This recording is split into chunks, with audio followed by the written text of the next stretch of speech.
दोस्तों, मज़ेदार हिंदी कहानियाँ सबसे पहले देखने के लिए आप मेरे YouTube चैनल को सब्सक्राइब कर लें। किसी जमाने में इस गांव में लाशें जलाने का काम करने वालों को डोम राजा कहा जाता था और वे समाज में अनदेखे रहते थे। पर धीरे धीरे जैसे इस गांव का विकास हुआ, वैसे ही इन लोगों की जिंदगी में भी सुधार हुआ। डोम लोगों की अगली पीढ़ी अब अपना पुश्तैनी काम न करके पढ़ाई करना चाहती थी। त्रिकाली डोम का पोता केसु भी शहर से पढ़ाई लिखाई करके गांव में वापस आ गया था और उसने गांव में ही कपड़े का कारोबार शुरू कर दिया था। केसु के अच्छे बर्ताव और मेहनत के चलते उसका काम भी चमक रहा था। इस कस्बे में एक तरफ ऊंची जाति के लोगों की बस्तियां थी तो दूसरी तरफ पिछड़ी जाति की। ऐसे तो ऊंच नीच के भेद को किसी भौगोलिक रेखा की जरूरत नहीं होती है, वह भेद तो हमेशा ही दोनों जातियों के मन में अपनी जगह बनाए रखता है।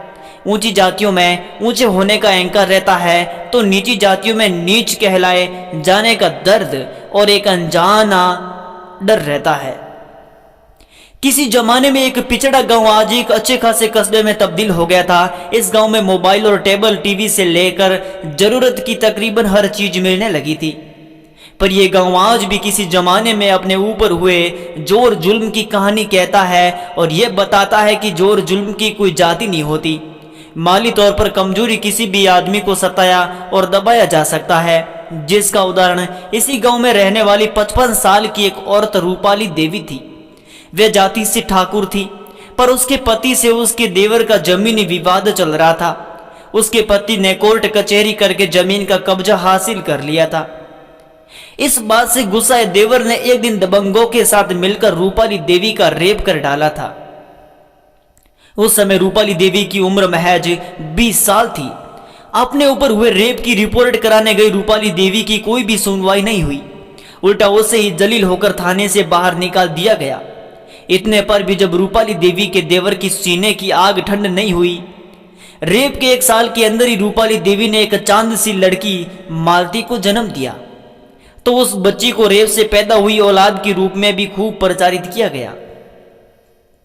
इससे दुखी होकर रूपाली देवी और उसके पति ने कई बार गांव भी छोड़ देने और दूसरे गांव में जा बसने की योजना बनाई, पर जमीन से जुड़े होने के चलते और अपनी जमीन की सही कीमत न मिल पाने के चलते वे अपने मुंह को सीकर इसी गांव में रहते रहे। मालती रेप के द्वारा पैदा हुई औलाद है। इस दुष्प्रचार का असर यह हुआ कि मालती से कोई भी लड़का शादी करने को राजी नहीं हो रहा था। यदि कहीं से रिश्ता बनता भी तो मालती की बदनामी पहले ही करा दी जाती, लिहाजा यह रिश्ता टूट जाता। और इसी तरह मालती की उम्र आज 35 साल की हो गई थी और वह अब भी कुंवारी थी। मालती के घर में उसकी माँ बाप और एक भाई थे। मालती ने अपनी बढ़ती उम्र के बीच खुद को बिजी रखने और रोजी रोटी के लिए खुद का काम करना शुरू कर दिया था। वह कस्बे की दुकानों से कपड़ा खरीद कर उस पर बढ़िया कढ़ाई करती और अपने भाई द्वारा शहरों में बाजारों में बिकने भेज देती। इस बार जब मालती कस्बे के बाजार में कपड़ा खरीदने गई तो अपनी दुकान पर बैठे केशव ने मालती को अच्छा ग्राहक जानकर उससे कहा, कभी हमारी दुकान से भी कपड़े खरीद कर देखो, क्वालिटी में सबसे बेहतर ही पाएंगी। हाँ, पर मैं तो ये काम 4 पैसे कमाने के लिए करती हूँ।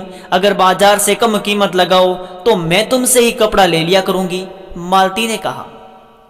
हाँ, तो फिर आओ, दुकान के अंदर आओ, एक से एक कपड़ा दिखाता हूँ और वे भी सही कीमत के साथ। अगर पसंद आ जाए तो बता देना, घर तक पहुंचवा भी दूंगा, केशव ने दुकान के अंदर आने का इशारा करते हुए कहा। मालती ने दुकान के अंदर जाकर अपनी पसंद के कपड़े लिए और अपने मुताबिक कीमत भी लगवाई। एक बात कहूं, मैं तो सोचता था कि तुम ठकुराइन हो, मुझ डोम के यहाँ से कपड़ा खरीदने में गुरेज करोगी, केशव ने मालती की आंखों में जागते हुए कहा। ये जात पात वे माने जिन्हें वोट लेना हो, मैं ये ऊंच नीच भेदभाव में यकीन नहीं रखती और ये सब सोचने का मेरे पास टाइम भी नहीं है और न ही मेरी समझ। ये कहकर मालती दुकान से बाहर निकल गई। और हाँ, वे पैसे मैं छोटे भाई से भिजवा दूंगी, मालती ने कहा, जिसके बदले में केशव सिर्फ मुस्कुरा दिया। कस्बे की बाकी दुकानों से कपड़ा भी अच्छा है और दाम भी ठीक लगाए हैं केशव ने। अगली बार भी इसी के यहाँ से कपड़ा लूंगी। केशव की दुकान से आए हुए कपड़े पर कटाई करते हुए मालती मन ही मन बुदबुदा रही थी।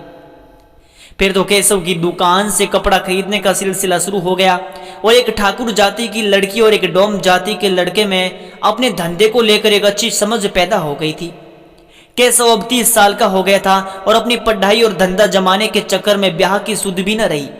एक आध बार बाबूजी ने बोला भी तो केशव ने यह कहकर टाल दिया कि थोड़ा धंधा पानी जम जाए तो कर लूंगा।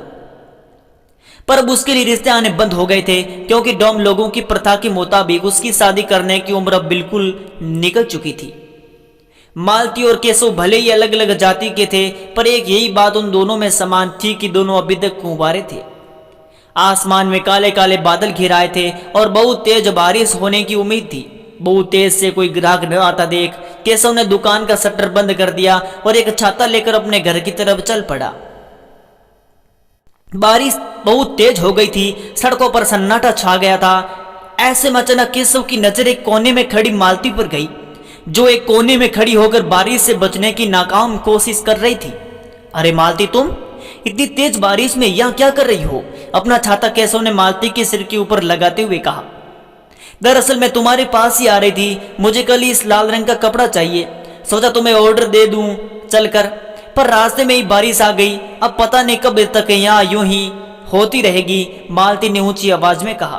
कोई बात नहीं, वे सामने देखो, स्कूल की पुरानी बिल्डिंग है, आओ वहां चलकर बारिश रुकने का इंतजार करते हैं, केशव ने कहा और कहकर दोनों के कदम उस स्कूल की ओर बढ़ गए। स्कूल की छत के नीचे दोनों खड़े हो गए। दोनों के शरीर गीले हो गए थे। मालती अपनी साड़ी के गीले पल्लू को निचोड़ने लगी और अपने भीगे हुए सिर के बालों को झटका देकर सुखाने लगी थी कि तभी उसके सीने से उसका आंचल हट गया और उसके गोरे उपहार उजागर हो गए। केशव की नजर अब भी मालती के सीने पर ही लगी हुई थी। उसे अपने सीने को घूरता देकर मालती ने उन्हें अपनी साड़ी के पल्लू से ढक लिया। मालती और केशव दोनों कुंवारे थे और आज जब दोनों के जिस्म पूरी तरह से पानी से भीग गए थे तो उनकी छुअन ने उन दोनों के अंदर दबी हवस की चिंगारी को भड़का दिया। चारों तरफ सन्नाटा था, बस बारिश ही बारिश थी। केशव ने मालती का हाथ पकड़ लिया। मालती ने कोई विरोध नहीं किया तो उसकी हिम्मत बढ़ गई और उसने मालती के गालों को चूम लिया और धीरे धीरे होठों का रसपान करने लगा। मालती ने अपनी दोनों आंखें बंद कर ली और कोई विरोध नहीं किया। केशव की हिम्मत बढ़ गई थी। उसने मालती को अपनी मजबूत बाहों में भर लिया और बेतहाशा चूमने लगा। मालती के जिस्म को भी जैसे किसी की बाहों में आने का ही इंतजार था। वह भी अब केशव का साथ देने लगी और दोनों देह मिलन की नौका पर सवार होकर किनारे पर लगने का सफर करने लगे। कुछ देर बाद दोनों हाँफते हुए एक दूसरे से अलग हो गए। बाहर अब भी तेज बारिश हो रही थी, पर दोनों जिस्मों के अंदर का तूफान शांत हो चुका था। आज जातियों के सारे भेद मिट चुके थे। दो जिस्मों की जरूरत ने आज ऊंच नीच की सभी दीवारें गिरा दी थी। काम के सिलसिले में उन दोनों का जो एक दूसरे से मिलना शुरू हुआ था, उसने इन दोनों कुंवारे दिलों को अपनी हवस मिटाने का रास्ता दिखा दिया था। मालती और केशव के बीच एक बार संबंध क्या बने, फिर तो दोनों काम के बहाने कम मिलते और अपने जिस्म की प्यास बुझाने के लिए ज्यादा, जिसका नतीजा ये हुआ कि मालती को बच्चा ठहर गया, जिससे वह घबरा गई थी। केशव, हमसे बहुत बड़ी भूल हो गई है। जवानी के जोश में हमने बिना आगा पीछा सोचे समझे संबंध बनाए और अब मुझे बच्चा ठहर गया है। अब क्या होगा? मालती घबराती हुई थी। अरे होना क्या है, अब हम और तुम शादी कर लेंगे, केशव ने कहा। शादी? पर क्या तुम जानते हो कि मेरी माँ के साथ जो हुआ था और लोग मुझे रेप से पैदा हुई औलाद समझते हैं, इसलिए मेरी शादी आज तक नहीं हुई। और फिर हमारी उम्र में भी फर्क है और हमारी जाति में भी। मालती की आंखों में आंसू आ गए थे। हाँ, मैं जानता हूँ मालती कि तुम मुझसे पूरे 5 साल बड़ी हो, पर क्या उम्र का यह फैसला हमारे प्यार को कहीं से कम करता है क्या? और फिर आज इंसान कहां से कहां पहुंच रहा है और हम में ये दकियानूसी बातें लेकर कब तक बैठे रहेंगे? या फिर तुम्हारा मन मुझसे तो भर तो नहीं गया? केशव ने पूछा। ऐसी तो कोई बात नहीं, पर तुम भी जानते हो कि हमारी शादी इतनी आसानी से नहीं होगी। हाँ, हो सकता है कि राह में कुछ मुश्किलें आए, पर हम बिना कोशिश करे तो हार नहीं मान सकते ना। मेरे विचार में हमें अपने घरों में एक बार बात कर लेनी चाहिए, केशव ने मालती को ढांढस देते हुए कहा। मालती और केशव ने यह फैसला लिया कि आज वे दोनों अपने घर में बता देंगे कि वे दोनों शादी करना चाहते हैं। क्या 35 साल तक तुझे इसलिए घर में बिठाए रखा कि एक दिन तू उसे डोम से ब्याह रचा ले? जानती भी है कि उसके लड़के बाप दादा क्या काम करते थे? लाशें फूंकते थे, लाशें चिता जलाया करते थे वे सब, और हम लोगों की दी गई झूठन की उनकी रोजी रोटी का जरिया हुआ करती थी। और हम लोग सुबह सुबह उनका नाम लेना भी अपशकुन समझते हैं। घर का पानी और खाना तो बहुत दूर की बात है। मालती के पिता आपे से बाहर हो रहे थे। पर पिताजी, वे मेरी सब बातें जानते हुए भी मुझसे ब्याह रचाने को तैयार है, मालती ने डरते हुए कहा। क्या सब कुछ जानता है? क्या सब कुछ? यह न कि तुम्हारे अंदर एक ठाकुर का खून दौड़ रहा है और कुछ नहीं जानता वह। मालती, तुम नहीं जानती कि निचली जाति के लड़के एक साजिश के तहत अच्छे घर की लड़कियों को फंसाते हैं और फिर उनके घर परिवार और अपना दबदबा भी जमाते हैं, मालती के पिता ने कहा। और हाँ दीदी, अगर तुमसे अकेले नहीं जा रहा है तो कोई और लड़का ढूंढ लिया होता। तुम्हें वही लाशें जलाने वाला डोम ही मिला। अब तुम चुप, मालती के भाई ने कहा। मालती को अपने छोटे भाई के मुंह से ऐसी बातें सुनने की उम्मीद नहीं थी। वह अब और सुन पाने की हालत में नहीं थी और वह वहां से अपने कमरे में भाग गई थी। जब केशव ने अपने घर में मालती से ब्याह रचाने की बात कही तो उसके घर में भी वही हुआ जिसकी उम्मीद कभी उसने नहीं की थी।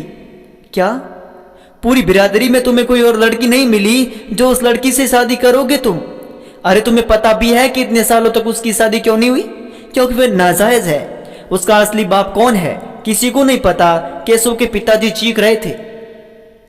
पता है ना तुम्हें कि उसकी मां का कई लोगों ने मिलकर रेप किया था और उसी के बाद इस लड़की का जन्म हुआ है। भले ही वह तुमसे जाति में ऊंची है पर उससे क्या है तो वे नाजायज ही ना। केशव के पिता की आवाज में उसके सभी घर वालों की भी आवाज शामिल लग रही थी, क्योंकि सभी लोग केशव को नफरत भरी नजरों से देख रहे थे। अगले ही दिन इन दोनों की बातें ही लोगों की जुबान पर थी और सब लोग इसे एक बेमेल जोड़ी और समाज को तोड़ने वाली कोशिश बता रहे थे। आनंद फानन ब्राह्मण सभा बुलाई गई और यह फैसला लिया गया कि किसी दलील द्वारा एक अबला सवर्ण लड़की के सील को भंग करके उससे ब्याह रचा कर सारी ब्राह्मण कौम को बदनाम करने की साजिश है। उसे सजा तो जरूर मिलनी चाहिए। कस्बे में मीडिया की चहल पहल अचानक से बढ़ गई थी और चुनावी बारिश वाले नेता भी मैदान में उतर आए थे। कस्बे में अचानक एक अजीब सा तनाव वाला माहौल बन गया था। अगले ही दिन भरी दोपहर में केशव की दुकान धू कर जलती हुई देखी जा सकती थी। उधर मालती के घर में भी आपसी रिश्तों में आग लगी हुई थी और पूरा मोहल्ला मालती और उसके परिवार की थू थू कर रहा था। क्या मेरी ये सजा है कि मेरी माँ के साथ रेप हुआ है? अब तक मैंने रेप का दंश झेला और बदनामी सही, अब उसके बाद ये दंश मुझे भी दुख देता रहेगा। अगर किसी औरत के साथ रेप होना गलत है तो सजा उसे नहीं बल्कि बलात्कारियों को मिलनी चाहिए जिन्होंने यह घिनौना अपराध किया है, मालती अपने घर में चीख रही थी। तभी उसके घर के दरवाजे पर दस्तक हुई। मालती के पिता ने दरवाजा खोला। सामने मुंह पर कपड़ा बांधे दो लंबे चौड़े लोग खड़े थे। वे किस जाति के थे ये कहना मुश्किल था कि किसी को कुछ समझ नहीं आ रहा था। सिर्फ उनकी आंखें ही देखी जा सकती थी। वे आंखें मालती को ढूंढ रही थी।